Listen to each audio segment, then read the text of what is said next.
বড় অনিশ্চয়তার একটি দল পাকিস্তান।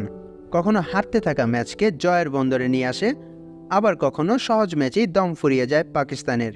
তবে যে যাই বলুক, পাকিস্তানকেই আসন্ন টি-20 বিশ্বকাপের ডার্ক হর্স মনে করছেন পাকিস্তানের সাবেক মেন্টর ম্যাথিউ হেডেন।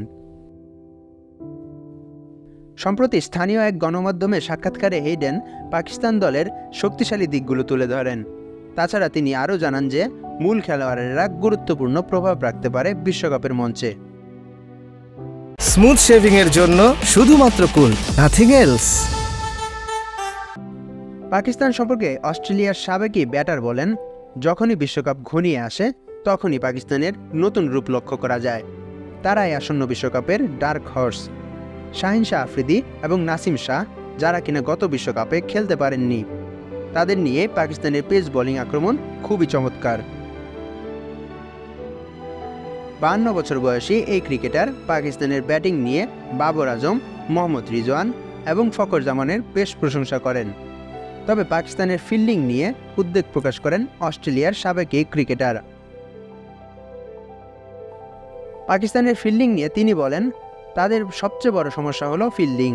আশা করি এবছর তাদেরকে এটা নিয়ে কোনো বেগ পেতে হবে না।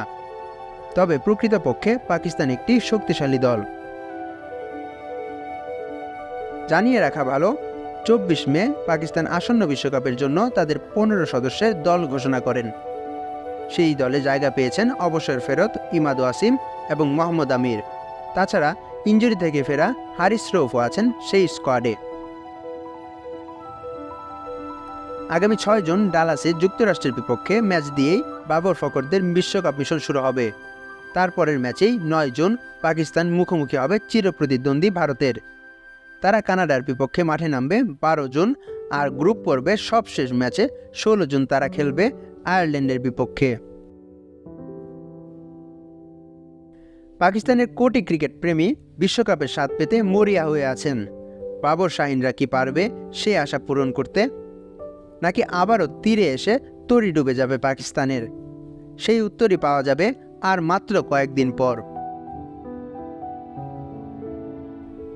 মাশরাফি খান সাকিন, খেলা ৭১।